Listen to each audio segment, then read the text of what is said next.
Армысыз құрметті тыңдарман. Бұл аудионың соңында Джо Диспензаның медитацияны қалай дұрыс жасау керек жайында ақпарат бар. Мұқият тыңдап, берілген практикалық тапсырманы орындауға кеңес беремін. Арнама тіркелуді ұмытпаңыз.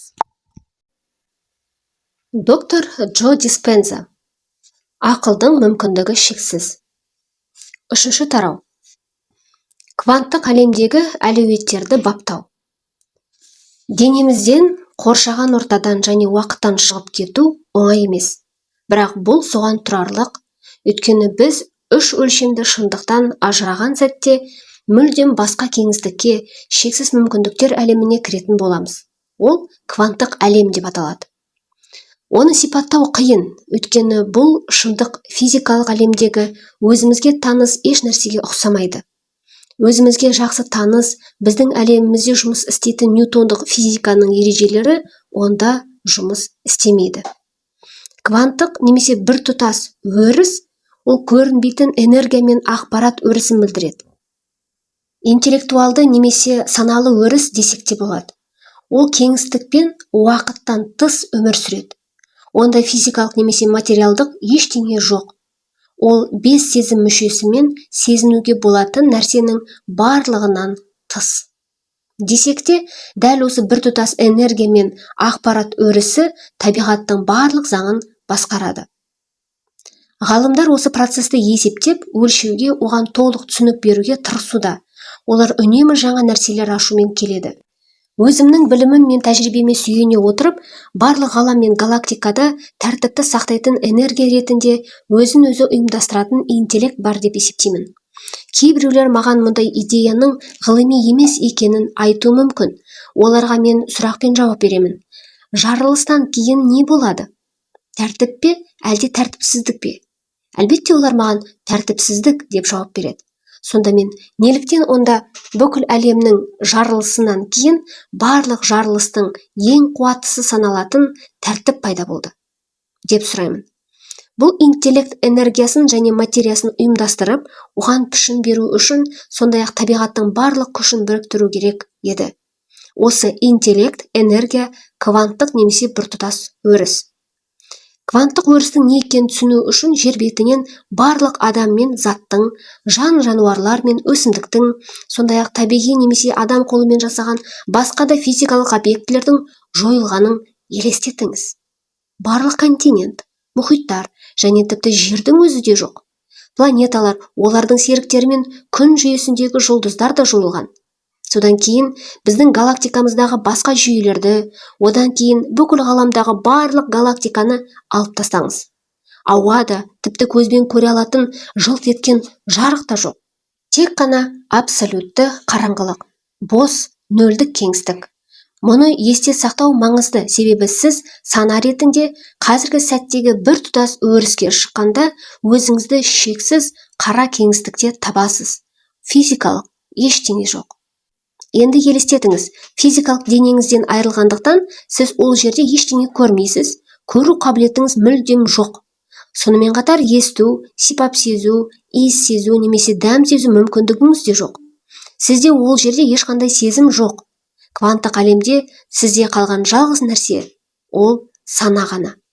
Немесе нақтырақ айтқанда, ол әлемді сезінудің жалғыз тәсілі сезіммен емес, сана арқылы түйсіну, саналылық күйіне жету. Саналылық – бұл саналы болу, ал саналы болу – назарды бағыттап, сезімдер әлемінен тысқары шығып, кванттық өрістің энергиясына назар аударғаныңызда, сіздің санаңыз жоғары жиілік пен ақпарат деңгейлеріне қосылады. Дегенмен, қаншалықты оғаш естілсе де, кванттық өріс бос емес. Әр түрлі жиіліктер мен энергиялардың тербелістеріне толы шексіз өріс. Ал қандай болмасын әрбір жиілік ақпарат тасымалдайтын қасиетке ие. Сондықтан кванттық өрісті физикалық материалдық әлемнен және біздің сезімдерімізден тыс тербеліп тұрған шексіз энергия көлемімен толтырылған кеңістік. Бізге шығармашылық үшін қолжетімді, көрінбейтін энергия толқындары ретінде қарастырыңыз. Осы шексіз әлеует теңізінде жүзіп жүрген энергияны пайдалана отырып, нақты не жасай алатынымыз өзімізге байланысты. Себебі қысқаша айтқанда кванттық өріс барлық мүмкіндіктер бар жер. Кванттық өріс барлық мүмкіндіктер бар жер. Жаңа ғана айтқанымдай, кванттық ғаламға кіргенде біз тек қана саналылық немесе сана ретінде өмір сүреміз. Бұл назарды одан да үлкен сананың ішінде, энергияның одан да жоғары деңгейінде болатын шексіз мүмкіндіктер өрісіне бағыттайтын ерекше сана. Сіз сана ретінде кірген осынау шексіз кеңістікте дене де, адамдар да, объектілер де, орындар мен уақыт та жоқ. Оның орнына энергия түріндегі шексіз беймәлі мүмкіндіктер бар. Сондықтан сізге егер өміріңіздегі таныс нәрселер туралы ойлар келіп жатса, онда сіз қайтадан үш өлшемді кеңістік пен уақыт шындығындасыз. Бірақ егер сіз белгісіздің қараңғылығында ұзақ уақыт қалсаңыз, бұл сізді өміріңізде белгісізді жасауға дайындайды. Алдыңғы тарауда қазіргі сәтке оралу туралы айтып, болжамды болашақты ойлауды немесе өзімізге таныс өткен шақты еске алуды тоқтатуға кеңес берген едім. Оның орнына саналылықтың шексіз кеңістігіне бойлап, бұл үш өлшемді шындықта денеңізге, таныс адамдарға, иеленетін заттарыңызға, баратын жерлеріңізге және уақытқа назар аудармаңызды сұрадым. Егер сіз мұны дұрыс жасасаңыз, сізде тек қана жалғыз сана қалады. Міне осылайша сіз кванттық өріске жетесіз. Енді қайтадан кері оралып, ғалымдардың кванттық ғаламды қалай ашқанын және олар субатомдық әлемді зерттегенде не болғанын қарастырайық. Ғалымдар атомдардың физикалық ғаламдағы барлық заттардың құрылыс блоктары ядролардан тұратынын және оларды қоршап тұрған үлкен өрістерде небәрі бір немесе бірнеше электронның бар екенін анықтады. Бұл өріс электрондарға қарағанда үлкендігі соншалық, атомның бос кеңістігі 99 бүтін триллионнан 999 миллиард 999 миллион 999 пайызды алады. Бірақ сіз оқығандай бұл кеңістік шын мәнінде бос емес, ол көрінбейтін, өзара байланысты ақпарат өрісін жасайтын шексіз энергетикалық жиіліктерден тұрады. Сондықтан біздің таныс ғаламымыздың 99 бүтін триллионнан 999 миллиард 999 миллион 999 пайызы шын мәнінде энергиядан немесе ақпараттан тұрады. Шынында да ғаламның көп бөлігі бұл бос кеңістік. Физикалық зат үлкен бос кеңістіктерге қарағанда шексіз кішкентай құрамдас бөлігі. Жуырда зерттеушілер электрондар ядроның айналасында қозғалғанда мүлдем болжауға болмайтын әрекет ететінін анықтады. Яғни олар біздің ауқымды ғаламымызда материяны басқарушы заңдарға бағынбайтындай көрінді. Бір сәтте олар осында, ал келесі сәтте жоқ, және электрондардың қайда және қашан пайда болатынын болжау мүмкін емес. Зерттеушілердің анықтағаны бойынша электрондар бір уақытта шексіз мүмкіндіктер мен немесе ықтималдықтар түрінде болады. Бақылаушы назар аударғанда ғана көрінбейтін энергия мен ақпараттың өрісі электрон деп аталатын бөлшекке айналады. Бұл толқындық функцияның қысылуы немесе кванттық оқиға деп аталады. Бірақ бақылаушы назарын тайдырып әкеткенде, яғни электронды бақыламай, субатомдық материяға назар аудармай, басқа жаққа қарағанда, электрон қайтадан энергияға ериді. Басқаша айтқанда, бұл физикалық материя бөлшегі электрон оған назар аударған кезде ғана бар. Демек, оған көңіл бөлмейінше ол жоқ. Біз одан назарымызды алғанда, ол қайтадан энергияға, ғалымдар оны толқын деп атайтын ерекше энергетикалық жиілікке және мүмкіндікке айналады. Осылайша, ақыл мен материя кванттық әлемде өзара байланысады. Айтпақшы, біз субъективті сана ретінде электронды бақылап, оны қалыптастырғанымызда, объективті әмбебап сана бізді және біздің үш өлшемді шындығымызды үздіксіз бақылап, тәртіпке келтіріп тұрады.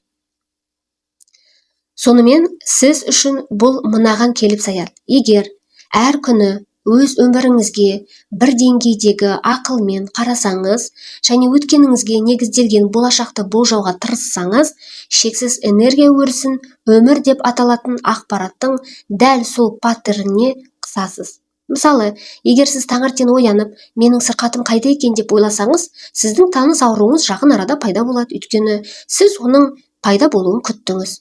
Егер сіз физикалық әлемнен және қоршаған ортадан назарыңызды алыстата алсаңыз, не болатынын елестетіңіз.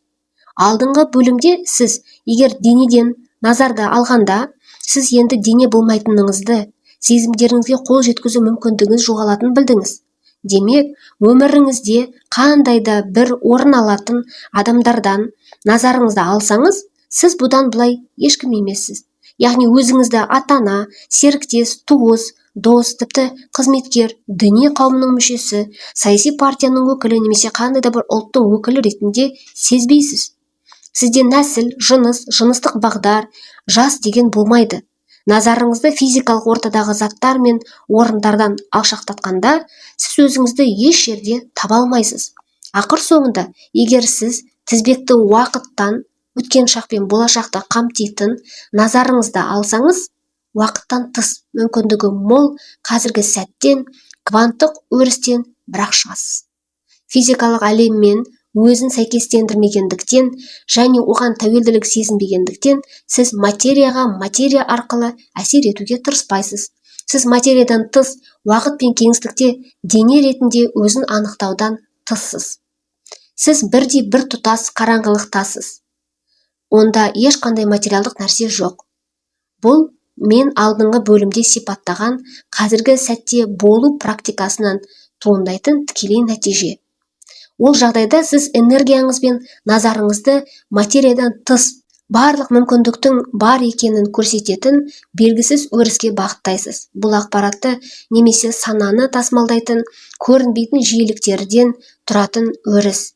Кванттық әлемді зерттеген ғалымдар электронға назар аудармай, оның энергия мен мүмкіндіктерге қайта айналғанын анықтағаны сияқты, сіз де өміріңізден бір сәт зейініңізді алып кетсеңіз, немесе ондағы оқиғаларды толық ұмытатын болсаңыз, өміріңіз мүмкіндікке айналады. Себебі, егер сіз белгілі нәрсеге назар аударсаңыз, белгілі нәтижені аласыз. Ал егер белгісізге назар аударсаңыз, онда сіз мүмкіндік жасайсыз. Осы шексіз мүмкіндіктер өрісінде сана ретінде неғұрлым ұзақ уақыт бола алсаңыз, және назарды денеге, заттарға, адамдарға, орындар мен уақытқа бағыттамай, неғұрлым көп энергияны белгісізге жұмсасаңыз, соғұрлым жаңа тәжірибе немесе жаңа мүмкіндіктер жасай аласыз. Заң солай. Мидың өзгеруі. Кванттық өріс есігіне сіз біреу сияқты кіре алмайсыз. Сіз ешкім сияқты кіруіңіз керек. Тек қана зейін немесе сана, ой немесе мүмкіндік ретінде. Бүкіл физикалық әлемді табалдырықта қалдырып, тек осы сәтте өмір сүруіңіз керек.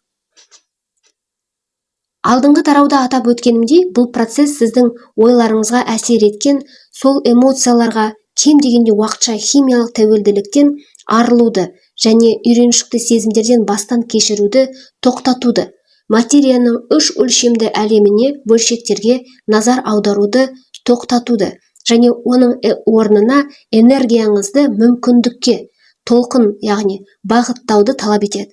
Осының бәрін ескере отырып, мұндай тәжірибе мидың айтарлықтай өзгеруіне әкелетінін білгенде таңғалмайтын шығарсыз. Біріншіден, сіз өзіңізді физикалық әлемнен тыс сезінетіндіктен, бұл сыртқы қауіп туралы алдын ала білмеуді білдіреді. Саналы ақыл орналасқан сіздің ойлау миыңыз, яғни неокортекс, баяулайды. Аз қозғалып бір тұтас күйінде жұмыс істейді. Біз бұған дейін стресс гормондарына үнемі тәуелділікте өмір сүру, ми толқындарының кездейсоқ атқылауын тудырып, өте ретсіз инкогерентті үлгіге айналдыратыны туралы айтқан болатынбыз. Бұл өз кезегінде дененің тиімді жұмыс істей алмайтындығын білдіреді. Өйткені біз өмірде бәрін басқаруға және болжауға тырысамыз. Біз шамадан тыс назар аударғышпыз. Әрі біз білетін барлық нәрсеге жауап беретін әртүрлі нейрондық желілерді белсендіріп отырамыз. Біздің назарымыз адамдар, заттар, орындар мен уақыт арасында секіріп жүреді.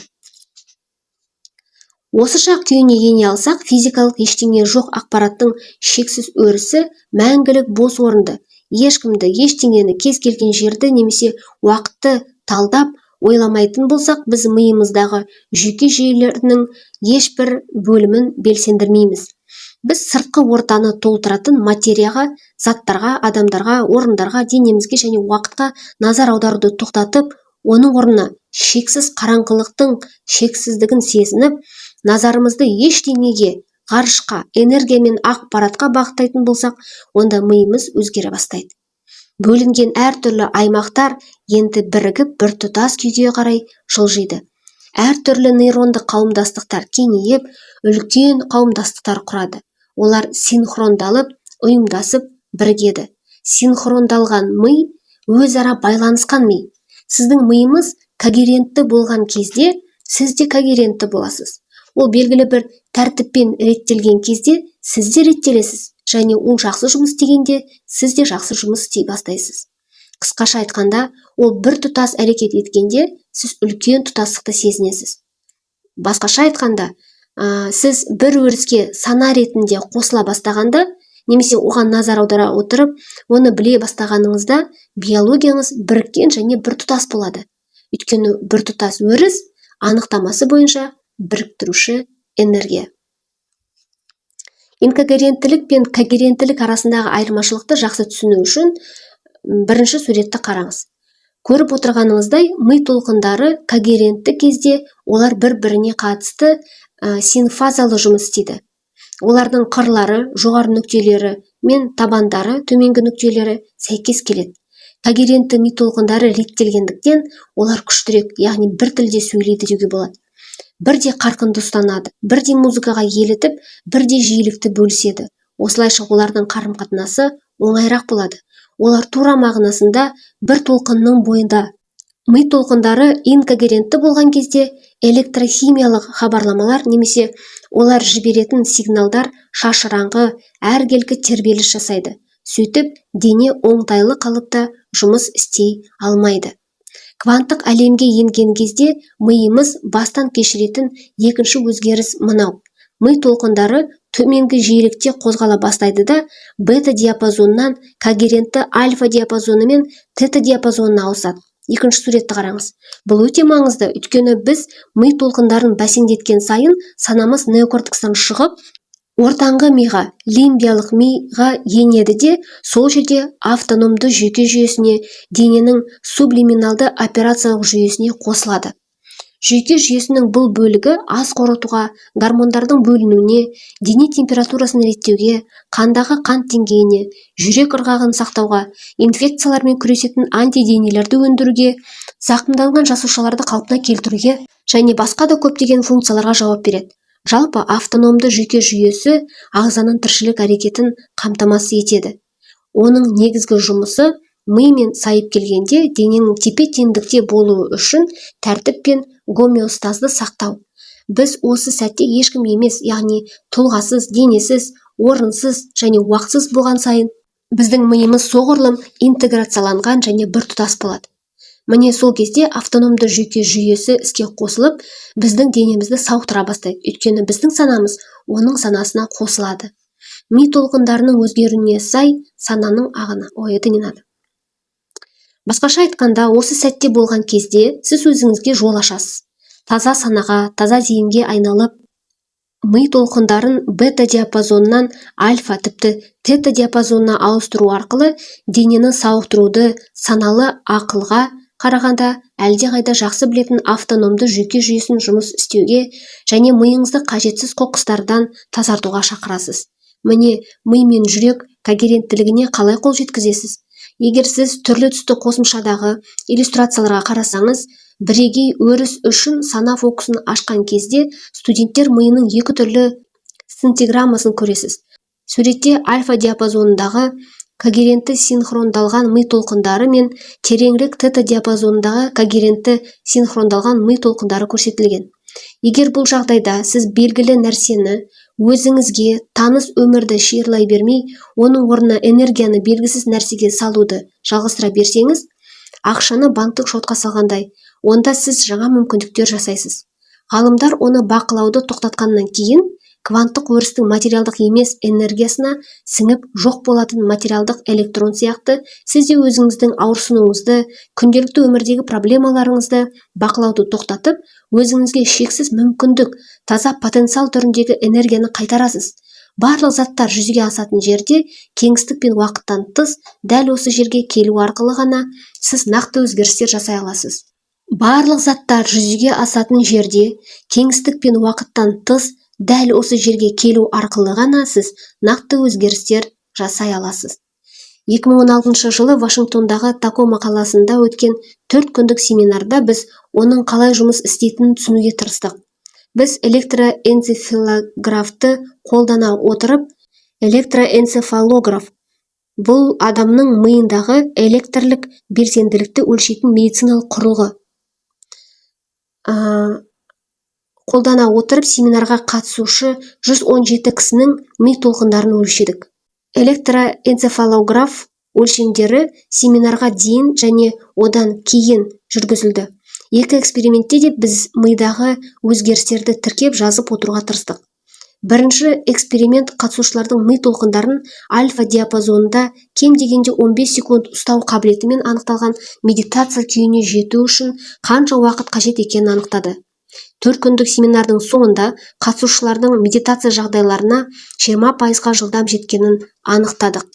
Екінші эксперимент дельта диапазонының ми толқындары түп сананың терең деңгейлеріне сүңгумен байланысты мен бета диапазонының ми толқындары әдетте стресстің жоғары деңгейімен байланысты арасындағы коэффициентті анықтады. Қозғыш адамдардың ми толқындары әдетте жоғары бета диапазонында және дельта диапазонының төменгі деңгейінде болады. Біз медитация, әсіресе кванттық әлемге сүңгу мен мекенсіз, уақытсыз ештеңеге айналудың сәтті тәжірибесі бұл көрсеткіштерді жақсарта алатынын түсінуге тырыстық, және ол шынымен де солай болды. Қатысушылардың жоғары бета диапазондағы ми толқындары орта есеппен 124%-ға төмендеді. Олар стрессті аз мөлшерде бастан кешірген, және дельта диапазондағы ми толқындары орта есеппен 149%-ға өсті, яғни медитация кезінде біртұтастық сезімі жақсарған. Жоғары бета диапазондағы ми толқындарының көлемі дельта толқындарының көлеміне қатысты 62%-ға төмендеді. Осының барлығы 4 күннің ішінде болды. Бұл нәтижелерді көру үшін үшінші суретті қараңыз. Біз өлшеген кейбір өзгерістер 100%-дан асатынын байқайсыз. Бұл қатысушылардың салыстырмалы түрде жылдам жетістіктерге қол жеткізе алғанын көрсетеді. Шынында да бұл жаратылыстан тыс біршама тылсым дүние. Энергияны өзгерту, айқын ниетті жоғары эмоциялармен біріктіру. Кванттық өрістегі барлық мүмкіндігі бар осы шақтың жомарт сәтіне жеткенде, сіз осынау мол әлеуеттің, яғни ресурстың, материалдық емес мүмкіндіктердің біреуін немесе бірнешеуін шынайы өмірге 3 өлшемді материалдық әлемге қолдана аласыз. Бұл 2 шартты қажет етеді: айқын ниет пен жоғары эмоциялар. Нақты ниет болу керек. Не жасағыңыз келетінін нақты түсінуіңіз керек, және оны егжей-тегжейлі сипаттау неғұрлым дәлірек болса, соғұрлым жақсы. Керемет демалыс алғыңыз келді делік. Қайда барасыз? Ол жерге қалай жетесіз? Кіммен барасыз? Кіммен кездесесіз? Қандай жағдайда өмір сүресіз? Не істейсіз? Ол жерде не көресіз? Не ішесіз? Не жейсіз? Өзіңізбен бірге қандай киім алып шығасыз? Үйге ол жерде не сатып аласыз? Жалпы, сіз менің ойымды түсіндіңіз. Барлығына егжей-тегжейлі, мүмкіндігінше нақты сипаттама жасаңыз. Өйткені жазбаңыз осы барлық мүмкіндіктің символына айналады. Алдыңғы тарауда оқығаныңыздай, сіздің ниетіңізді тудыратын ойларыңыз біртұтас өріске жіберетін электр зарядыңыз. Енді сіз мұны махаббат, ризашылық, шабыт, қуаныш, рух, қорқыныш немесе таңдану сияқты жоғары эмоциямен біріктіруіңіз керек. Басқа сезімдерді де таңдауыңызға болады. Өз ниетіңізді көрсеткен кезде сезінетін сезіммен байланыс орнатып, содан кейін тәжірибе пайда болғанға дейін осы эмоцияны ұстануыңыз керек. Жоғары эмоция жоғары энергияны тасымалдайды. Бұл кванттық өріске жіберетін магниттік заряд. Сіз оқығаныңыздай электр заряды сіздің ниетіңіз, яғни магниттік зарядпен жоғары эмоцияңыз, яғни үйлескенде сіздің болмысыңызға тең электромагниттік қолтаңба жасалады. Жоғары эмоцияларды сипаттаудың тағы бір тәсілі оларды жүрек эмоциялары деп аталады. Әдетте мұндай эмоцияларды сезіну арқылы біз жүрегіміздің көтерілетінін байқаймыз. Себебі энергиямыз осы салаға ауысады ғой. Нәтижесінде біз беру, қамқорлық жасау, өсіру, сену, құру, байланыстыру, қауіпсіздікті сезіну, қызмет ету және алғыс айту ниетін білдіретін керемет жоғары сезімдерді бастан кешеміз. Стресстік эмоциялардан айырмашылығы, Біз оларды алдыңғы тарауда талқыладық. Жүрек эмоциялары дененің энергетикалық өрісін толтырады. Анығында, шын жүрекпен жасалған энергия жүректі ми сияқты когерентті етеді. Осылайша ол өлшенетін магнит өрісін шығарады. Дәл осы әрекет бізді бір өріспен байланыстырады. Ал біз ниетті электр зарядын осы энергия мен магниттік зарядпен үйлестіргенде жаңа электромагниттік өріс жасаймыз. Энергия жиілік болғандықтан және барлық жиілік ақпаратпен байланысты болғандықтан бұл жоғары энергия сіздің ойыңызды немесе ниетіңізді жеткізеді. Есіңізде болсын, кванттық өрістегі бұл потенциалдар тек қана электромагниттік жиіліктер, ақпаратты бар жиіліктер, және сіз оларды сезім мүшелеріңізбен материя секілді сезіне алмайсыз. Сондықтан сіз жіберетін жаңа электромагниттік сигналдың өрістен өзіне дірілі сәйкес келетін электромагниттік жиіліктерді тартуы табиғи нәрсе. Басқаша айтқанда, сіздің энергияңызбен біртұтас өрістегі кез келген потенциал арасында діріл сәйкестігі болған кезде, сіз оны өзіңізге қарай тарта бастайсыз. Ол сізді табады. Сондықтан бұл тұрғыда сізге өзіңізде бар нәрсені әкелудің, оған бола ешқайда барудың қажеті жоқ. Бұл материяны материяға ауыстырғанмен бірдей. Сіз таза санаға айналуыңыз керек. Денесіз, тұлғасыз, затсыз, орынсыз һәм уақытсыз және энергияңызды сіз шығаратын электромагниттік сигнал өзгертуге тиіссіз. Содан кейін ғана энергияны материяға алмастырып, болашақ тәжірибені өзіңізге тартасыз. Сіз тура мағынасында жаңа болашақтың энергиясына бейімделесіз, және мұны істегенде бақылаушы, яғни біртұтас өріс сізді жаңа тағдыр ретінде бақылап отырады. Сондай-ақ сіздің жасап жатқаныңызды қолдайды. Әрі қарай жалғастырмай тұрып, мен осы теңдік жұмыс істеу үшін жоғары эмоциялардың қаншалықты маңызды екенін атап өтпекке сәл кейін шегінгім келеді. Ақыр соңында, егер сіз кванттық өрісте көргіңіз келетін болашақты жасаймын деп шешіп, оны құрбан ретінде немесе азап шегетін, өзін шектеулі немесе бақытсыз сезінетін адам ретінде жасасаңыз, сіздің энергияңыз шығармашылық ниетіңізге сәйкес келмейді. Сол себепті сіз ештеңе жасай алмайсыз. Ол жай ғана өткен шақ болып қалады. Болашақта сіз нақты ниет пен ақылға ие бола аласыз, өйткені өзіңіз қалаған нәрсені елестете аласыз. Бірақ егер өзіңізге таныс эмоциялардан бірін сезінсеңіз, сіздің денеңіз оны бұрынғыдай шектеулі тәжірибеде деп санайды. Өткен тараудан білгеніңіздей, эмоция бұл қозғалыстағы энергия. Сондай-ақ жоғары эмоциялар жан сақтау эмоцияларына қарағанда жоғары жиілік таратады. Сондықтан өзгеріс жасағыңыз келсе, мұны кінә тағу, ауырсыну, қорқыныш, ашулану, ар-ұят немесе пайдасыздық сезімдерінен асып түсетін энергетикалық деңгейде жасауыңыз керек. Мәселе мынада: сіз сезінетін төмен діріл энергиясы сіздің арманыңыздың болашағы туралы ойды жеткізе алмайды. Сіз сезінетін төмен діріл энергиясы сіздің арманыңыздың болашағы туралы ойды жеткізе алмайды. Ол сізге шектеулі эмоцияларға тең сана деңгейін ғана тартады. Сол себепті сіз шексіз нәрсені жүзеге асырғыңыз келсе, онда бұл шексіздікті өзіңіз сезінгеніңіз жөн. Егер еркіндік жасағыңыз келсе, еркіндікті өзіңіз сезінгеніңіз жөн. Егер шынымен сауығып кеткіңіз келсе, энергияңызды тұтастыққа жеткізгеніңіз жөн. Сіз неғұрлым жоғары эмоцияны сезінсеңіз, соғұрлым күшті энергияны таратасыз, және материалдық әлемге соғұрлым көп әсер етесіз. Энергияңыз неғұрлым күшті болса, оны сіздің өміріңізде көрсету үшін қажетті уақыт соғұрлым. Бұл процесте сіз босаңсып, үлкен ақылға біртұтас өрістік санаға, сіздің өміріңізде сізге сәйкес келетін оқиғаны ұйымдастыруға мүмкіндік бересіз. Негізінде сіз оған жол ашып жатырсыз. Осыдан кейін күтпеген жерде не болатынын таңданыспен қабылдауыңыз керек. Өйткені сіз жоқтан барды жасадыңыз. Ештеңеден бір нәрсе пайда болды. Өйткені сіз оны материалдық емес кеңістікте жасадыңыз. Егер сіз оны сызықтық уақыттан тыс әлемде кванттық өрісте жасаған болсаңыз, бұл бірден орын алуы мүмкін. Француз зерттеушісі PhD докторы Рене Пиош жаңадан шыққан инкубациялы балапандардың көмегімен ниеттің күшін көрсетті. Балапандар жұмыртқадан шыққан кезде олар әдетте барлық жерде анасының соңынан еріп, анасының істегенін қайталайды ғой. Бірақ егер балапандар жұмыртқадан шыққаннан кейін тауықты көрмесе, олар көздеріне түскен кез келген қозғалатын заттың артынан ере береді. Мысалы, егер балапандар адамды көрсе, олар барлық жерде оған ілесіп жүреді. Бұл зерттеу үшін Пиош кездейсоқ оқиғалардың арнайы генераторы электронды роботты жасады. Ол алаңда бейберекет қозғалып, бірдей жиілікте оңға немесе солға бұрылады. Бақылау эксперименті ретінде Пиош алдымен роботтың балапандарсыз алаңдағы қозғалысын жазады. Уақыт өте келе робот алаң аренасының бүкіл аумағын бірдей дәрежеде қамтығаны анықталды. Содан кейін Пиош алаңға роботпен бірге жаңа шыққан балапандарды шығарған. Өзі күткендей, құдды бір робот олардың анасы сияқты, балапандар оның артынан еріп жүре бастайды. Осыдан кейін Пиош балапандарды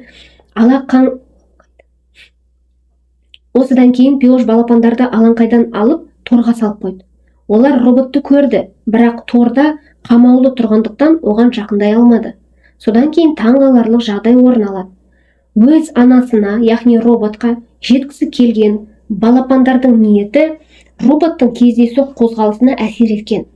Ол енді бұрынғыдай бүкіл алаңқайды шарлай бермей, балапандарға жақын жерде жүре бастайды. 5-ші суретті қараңыз. Егер сары ауыз балапандардың тап-таза ниеті электронды роботтың қозғалысына әсер етіп жатса, жарқын болашағыңызды өзіңізге тарту үшін сіздің не істей алатыныңызды елестетіп көріңізші. Біртұтас өрісте сіз өз назар ниетіңізбен өміріңізге әсер ете алатыныңызды түсіне бастайсыз. Мұнда сіз дара данышпан да, атымтай жомарт та, дені сау адам да, берекесі тасыған бай да, сұңғыла сәуегей де бола аласыз. Жаңа жұмысқа орналасып, өміріңіздегі қиындықтарды шеше аласыз. Есіңізде болсын, бұл мүмкіндіктердің барлығы кванттық өрісте электромагниттік потенциал ретінде бар. Сіз оларды сезім мүшелеріңізбен сезіне алмайсыз, өйткені олар әлі кеңістік пен уақытта жоқ. Олар осы кеңістік пен уақытта реттелетін және бақыланатын ақпаратты тасымалдайтын энергияның жиілік тербелісі ретінде өмір сүреді. Мұны дұрыс жасау үшін сіз өзіңіздің энергияңыз бен ниетіңіз арқылы сол ақпарат пен энергияға қосылуыңыз керек. 4-ші суретті қараңыз. Мұны былай түсінуге болады. Егер сіз әлеуеттердің үлкен біртұтас өрісінде барлық нәрсенің, әрбір орынның, сондай-ақ кез келген уақыттың санасы мен энергиясына біртұтас болсаңыз, онда кванттық өрістегі потенциалды бақылау физикалық әлемде өзіңіздің қолыңызды бақылаған сияқты болады. Сіз онымен байланыстасыз, ол бұрыннан бар. Болашағыңыздың энергиясына бейімделу және оның кванттық өрістегі әлеуетін арнайы қарау арқылы сіз энергияның шексіз өрісін кванттық оқиғалар деп аталатын бөлшектерге бөлесіз, әрі бұл сіздің физикалық үш өлшемді әлеміңізде көрінетін тәжірибеге айналады. Содан кейін сіз медитациядан шығып, материяның үш өлшемді әлеміне ораласыз. Сіз нақты тәжірибе пайда болғанға дейін керемет эмоцияны бастан өткергендіктен, ниетіңіз әлдеқашан орындалғанына немесе дұғаңыз қабыл болғанына сенімді болудан басқа ештеңе қалмайды. Сіз өзіңіздің жаңа болашағыңызбен ішкі байланысты сезінесіз. Ол сіз болжай алмайтын әртүрлі жолмен келеді. Өйткені сіз болжай алатын барлық нәрсе белгілі аймаққа жатады. Негізінде сіз медитациядан энергияны материядан гөрі жақсы сезінетін адам ретінде жаңарып шығасыз. Бірақ сіз мынаны есте сақтауыңыз керек. Сіз мұны ұмытып, арманыңыздың қашан немесе қалай орындалатынына алаңдай бастасаңыз, бұрынғы дүниеге кейпіңізге қайта ораласыз. Өзіңізді энергиядан, яғни толқыннан гөрі материалдық болмыс, яғни бөлшек сияқты сезінесіз. Содан кейін қайтадан сол ойларға әсер ететін бірдей таныс эмоцияларды сезіне бастайсыз. Сөйтіп, сізде өткен шақта қалудан басқа таңдау қалмайды. Өткен шақтың эмоцияларының таныс энергиясын сезсеңіз, сол сәтте сіз болашағыңыздың энергиясымен байланысты жоғалтасыз деп айтуға болады. Егер сіз бір тұтастыққа сәтті қол жеткізуге көмектесетін ішкі мүмкіндігіңізді аша алсаңыз, және ол сізге әрдайым жақын болса, оны медитация кезінде ғана емес, мәселен банкке кезекте тұрғанда да, жолда кептелісте тұрып та қолдана аласыз. Қырынып, тамақ пісіріп немесе жай серуендеп жүріп те қолдануға болады. Сіз мұны медитация кезінде көзіңізді жұмып жасағандай, көзіңізді ашып отырып қайта-қайта жасай аласыз. Есіңізде болсын. Сіз қазіргі уақытта болу арқылы болашағыңыздың энергиясын реттеген сайын болашақты өзіңізге тартасыз. Егер сіз мұны жиі және дұрыс жасасаңыз, биологияңызды өткен шақ пен қазіргі шындықтан болашақ, яғни қазіргі шындыққа қайта ауыстырасыз. Яғни өткеннің жазбаларын алып тастап, болашақтың картасын жасау арқылы миыңыздың неврологиясын өзгертесіз. Сонымен қатар, қазіргі сәтте болашақты сезінуді үйрене отырып, осы жаңа эмоциямен, жоғары эмоциямен денеңізді қайта реттейсіз. Сіз жаңа гендерге сигнал бере аласыз, және денеңіз өзіңіз шын ниетпен таңдаған болашаққа сәйкес өзгереді. Сіз, демек, жаңа болашақты биологиялық тұрғыдан сынап көресіз дегенді білдіреді. Джейс кванттық әлемге өтеді. Менің үлкен ұлым Джейс магистратураны бітірген соң Санта-Барбарадағы қорғаныс секторына арналған күрделі камералар шығаратын ірі компанияға жұмысқа орналасты. Келісім шарт аяқталғаннан кейін Сан-Диегоға қоныс аударып, жаңа компанияға жұмысқа тұрды. Бірақ көп уақыт өтпей-ақ ұлымның менеджменттен көңілі қалып, компаниядан шығып кетті. Сөйтіп саяхатқа шығуға шешім қабылдады. Джейс үлкен толқындардағы серфингті ұнататын, сондықтан ол Индонезия, Австралия және Жаңа Зеландиядағы 7 айлық саяхатының керемет жоспарын жасады. Серфинг тақтасын шабаданына орап, өмірден ләззат алу үшін сапарға аттанды. Жарты жылдан кейін Джейс маған Жаңа Зеландиядан қоңырау шалып, «Тыңдаңызшы, әке, мен саяхаттан оралғаннан кейін немен айналысатыным туралы ойлануым керек. Бұрынғы жұмысыма қарағанда жақсырақ қызметті армандаймын, бірақ оны басқаша жасағым келеді. Мен демалыс кезінде көп нәрсе үйрендім», деді. «Жарайды», дедім мен. «Кванттық өрісте сенің қолыңнан келетін, нақты сен іздеген жаңа жұмысқа қатысты мүмкіндік болу керек. Қағаз парағыңды алып, оған Р әрпін жаз да, оны электромагниттік өрісті білдіретін 2 толқынды сызықпен сыз. Күлмеңіз, өйткені осы тарауды аяқтаған кезде сізге де осыған ұқсас нәрсе жасау керек болады». Сосын оған мынаны айттым. Бұл Р әрпі мүмкіндіктің символы, яғни өзің қалаған жұмысқа деген нақты ниет. Бірақ енді сенің қандай жұмысты қалайтыныңды анықтауымыз керек, сондықтан сен үшін не маңызды екенін жазып алайық. Мен сенің жаңа жұмысыңда осы Р әрпі білдіретін шарттар туралы ойланғаныңды қалаймын. Р әрпінің астына ниет сөзін жаз, және жаңа жұмысыңнан не қалайтыныңды нақты тізімде.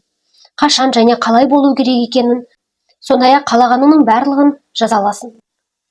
«Мен әлемнің кез келген жерінен жұмыс істегім келеді», деді ол, «және өткен жұмысымнан да көп ақша табуды қалаймын. Жылдың 6 айында жақсы көретін жұмысымды жасап, қалған 6 айында өзімнің ісіммен айналысқым келеді». «Жақсы, тағы не қалайсың?» дедім мен.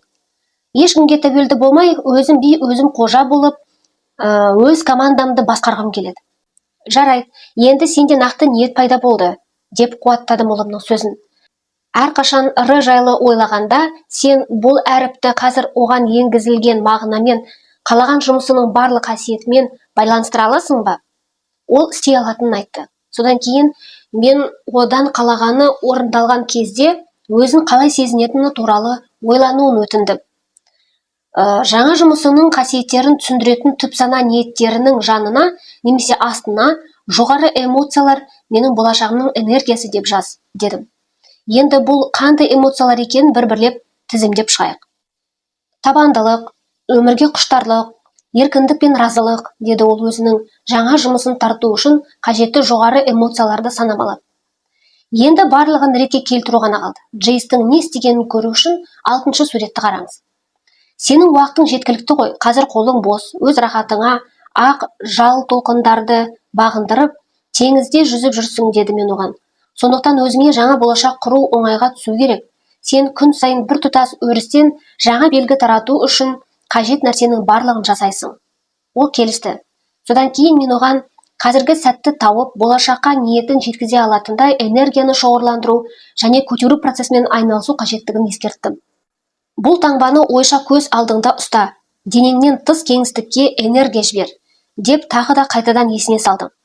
Құдды радио қабылдағыш секілді радиостанциядан шыққан ақпарат толқындарын ұстап алып жатқандай бол.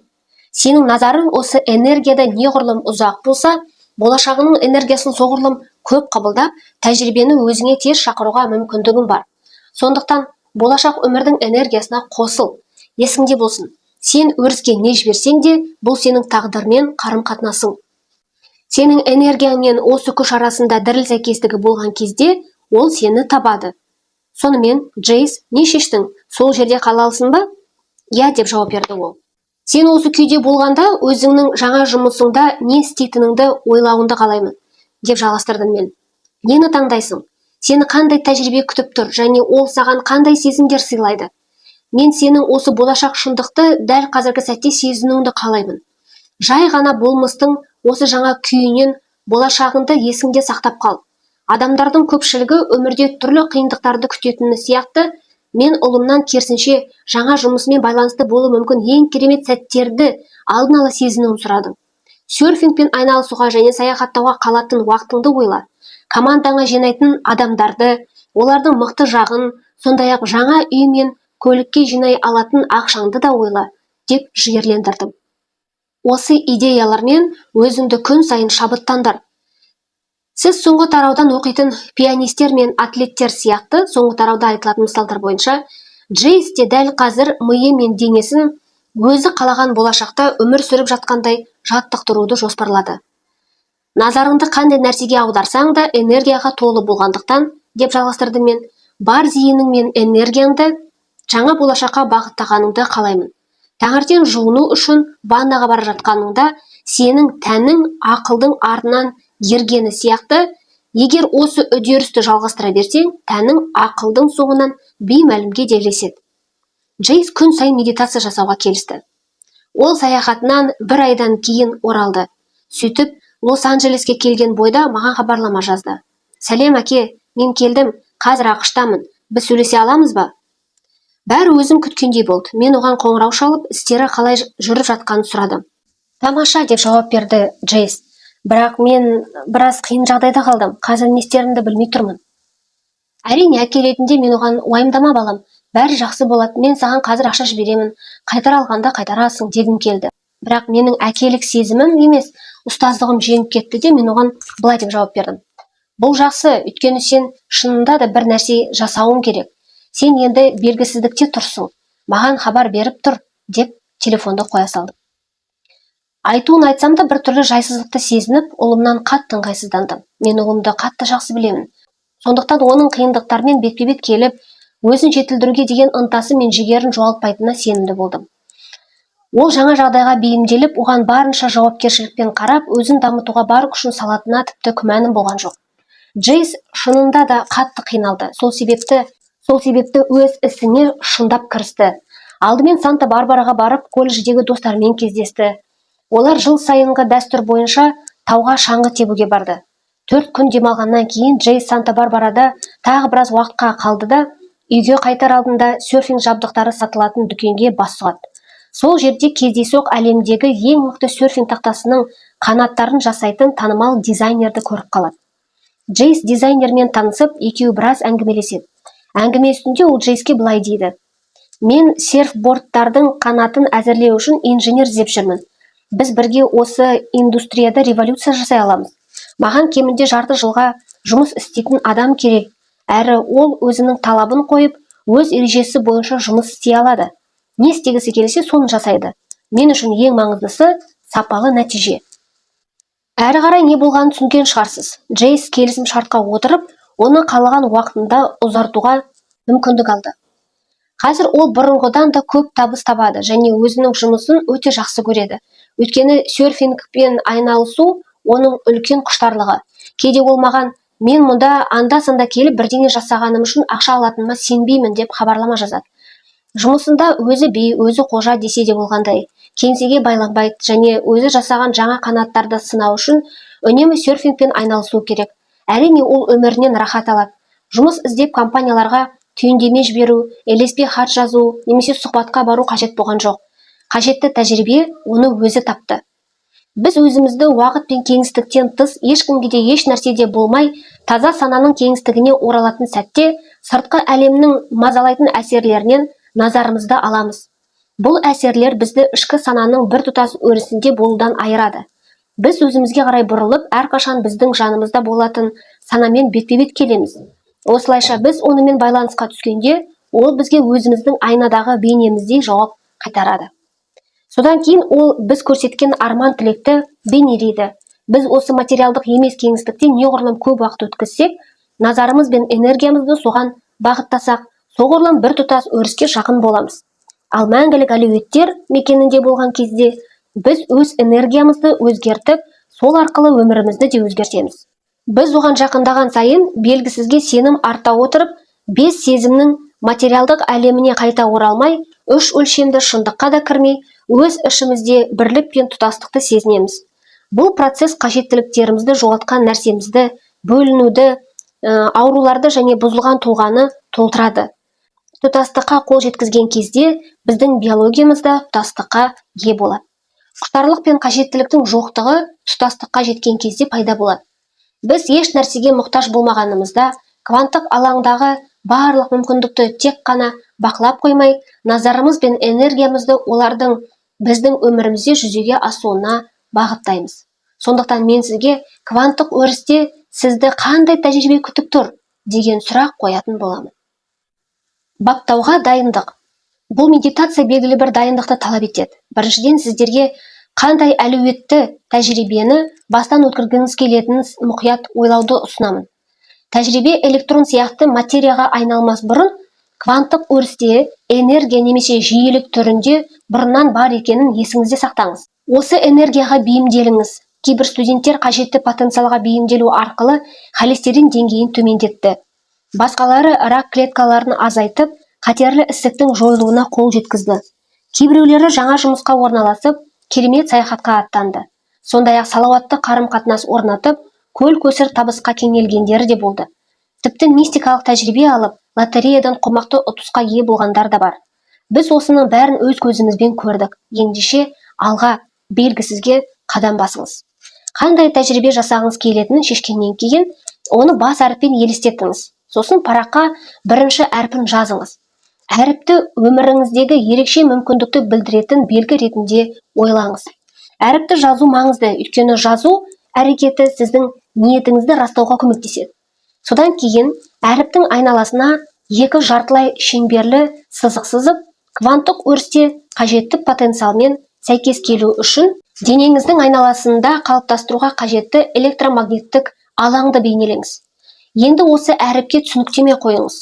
Осылайша мақсатыңыз одан да айқын болады. Қалған нәрсеңіздің нақты қасиеттері туралы ойланыңыз да, кем дегенде 4 ерекшелігін жазыңыз. Мен уақыт мерзімін жазбауыңызды сұраймын. Мысалы, егер сіз керемет жұмысқа ие болуды мақсат етсеңіз, түсініктемелеріңіз келесідей болуы мүмкін. Жылына қазіргіден $50,000 артық табыс табу. Жоғары дәрежелі білікті мамандар командасын басқару. Ақшаны аямай шашып, бүкіл әлемді шарлап саяхаттау. Жоғары сапалы сақтандыру мен табысты акцияларға ие болу. Әлем бойынша өзгеріс енгізу. Енді қағазыңыздағы арман мақсаттар жүзеге асқан кезде сезінетін эмоцияларды жазып алыңыз. Мысалы, өзіне деген сенімділік, шексіздік, алғыс айту, еркіндік, құрмет, өмірге деген сүйіспеншілік, қуаныш, құндылық. Сіз үшін қандай болса да жазыңыз. Ал егер не сезінетініңізді білмесеңіз, өйткені сіз мұны бұрын соңды бастан өткермеген болсаңыз, онда алғысты қолданып көріңіз. Ол әрдайым жұмыс істейді. Ризашылық бұл ниетті көрсетуге көмектесетін күшті эмоция. Өйткені біз әдетте бір нәрсені алғаннан кейін алғыс сезінеміз. Сондықтан ризашылықтың эмоциялық сигнатурасы сіздің қалауыңыздың орындалғанын білдіреді. Ризашылық немесе алғыс сезімін сезінгенде, сіз ең жақсы қабылдау күйінде боласыз. Ризашылық сізді қоршап алғанда, денеңіз бейсаналы ақыл сияқты қазіргі сәтте тұрып, болашақ шындықта екеніне сене бастайды. Аталған барлық эмоциялар сіздің ниетіңізді көрсететін энергия. Бұл интеллектуалды процесс емес, интуитивті процесс. Сіз осы эмоцияларды шынайы сезінуіңіз керек. Сіз өзіңіздің денеңізді болашақ болмай тұрып ақ, болашақты сезінуге жаттықтыруыңыз керек. Және оны дәл осы қазірге сәтте жасаңыз. Бұл дегеніміз, болашақтағы жетістіктеріңізді немесе қуаныштарыңызды дәл бүгін сезінуіңіз керек деген сөз. Енді сіз медитацияға дайынсыз. Ол үшін жаңа потенциалдарға бейімделу деген CD-ге тапсырыс беріп алдыруға болады, немесе joydispenza.com сайтынан арнайы медитация жаттығуларын жүктеп аласыз да, менің нұсқауларымды орындап, медитацияны өз бетіңізше жасауыңызға болады. Медитацияға дайындалыңыз. Назар аударыңыз және денеңіздің әртүрлі бөліктеріне, сондай-ақ оның айналасындағы кеңістікке көңіл бөліңіз. Бұл процестің қалай жүзеге асатынын және неге маңызды екенін келесі бөлімде түсіндіреміз. Қазір назарыңызды денеңізге бағыттау арқылы мидың толқындарын бета диапазонының инкогерентті паттернінен альфа мен тета диапазондарының когерентті паттерндеріне ауыстыруға көмектесетініңізді түсіну жеткілікті. Назарыңызды көзіңізден тыс жатқан шексіз кеңістікке, басыңыздың ортасы мен артқы бөлігіндегі кеңістікке бағыттаңыз. Енді мойныңыздың ортасындағы және артындағы, сондай-ақ мойныңыздың айналасындағы кеңістікке, сол сияқты кеудеңіздің ортасындағы, денеңіздің айналасындағы, кіндігіңіздің төменгі тұсы және ақыр соңында жамбас аймағындағы кеңістікке назар аударыңыз. Әрбір жағдайда бұл орынға жеткілікті уақыт бөліп, оны сезініп, танып, сол жермен бірге болыңыз. Өзіңіз отырған бөлменің шексіздігін сезініңіз. Содан кейін назарыңызды бөлменің шегінен тыс шексіз кеңістікке бағыттаңыз. Соңында кез келген кеңістіктің шегінен тыс шексіз кеңістікке зейін салыңыз. Енді зейініңізді денеден, қоршаған ортадан және уақыттан алшақтатып, тәнсіз, затсыз, ешкім мен ештеңе емес болуға, уақыт пен кеңістіктен тыс таза сана болып қалуға кірісіңіз. Шексіз қараңғылыққа, шексіз мүмкіндіктер өрісіне тереңдеп еніңіз. Егер бір нәрсе сізді алаңдатса, жай ғана қазіргі сәтке оралыңыз. Алдыңғы тарауда айтқанымыздай, өзіңізді осы кеңістікке баулуды жалғастырып, оған тұрақты түрде назар аударыңыз. Кванттық өрісте болашақта қол жеткізгіңіз келетін потенциалды елестетіп, арманыңыздың алғашқы әрпін ойда сақтаңыз. Осы потенциалдың энергиясын сезініп, өз болашағыңызға бейімделіңіз. Бұл жағдайда сіз жаңа болмыс күйіне өтесіз және электромагниттік сигнатураны кванттық өріске жібересіз. Сіздің энергияңыз бен потенциал арасындағы тербеліс үйлесімділігі орнаған кезде жаңа оқиға өздігінен пайда болады. Оған қол жеткізу үшін сізге қосымша әрекеттер жасау қажет болмайды. Бұл процесті түсіну маңызды. Болашақ мүмкіндігіңізді ашу үшін бірнеше медитация қажет болуы мүмкін. Бұл бір апта, бір ай немесе одан да көп уақыт алуы мүмкін. Ең бастысы, қажетті нәтижеге жеткенше медитацияларды үздіксіз орындау. Жаңа болмыс күйінде электромагниттік сигнатураны жіберіп, болашақтағы жағдайыңызды елестетіңіз. Сол болашаққа толықтай еніп, оның қандай болатындығын мейлінше шынайы түрде сезініңіз. Сіздің ойыңызда болашақтың көрінісі мен сезімдері нақты көріну керек. Жазған эмоцияларыңыздың бәрін қолдана отырып, сол болашақта өзіңізді қалай сезінетініңізді тереңдей түсініп көріңіз. Осы кезде өзіңізді болашаққа толықтай бейімдеп, эмоцияларыңызды сол сәттің шынайылығын толық сезінуге қолданыңыз. Шығармашылығыңызды ақылға бағындырып, шексіз мүмкіндіктер алаңына тұқым себіңіз және оның өсуіне мүмкіндік беріңіз. Ақырында денеңізді жаңа ақылмен байытыңыз. Осы өміріңізге, тіпті қиындықтарыңызға да шүкіршілік етіп, береке тілеңіз. Болашағыңызға да игілік тілеп, дұға жасаңыз. Ішіңіздегі өзіңіз сенген Құдайға жалбарынып, жүрегіңізді ашыңыз. Жаңа өміріңізге, әрине жаңа өміріңіз әлі басталмаса да, алғыс білдіріңіз. Санаңызды бірте-бірте баяу өзіңізге қайтарып, өз-өзіңізге келгенде көзіңізді ашыңыз. Медитациядан шыққанда өзіңізді болашақтағы және өміріңізге жеткендей сезініңіз. Синхрондылық пен жаңа мүмкіндіктердің сізді табуына мүмкіндік беріңіз. Жалғасы бар.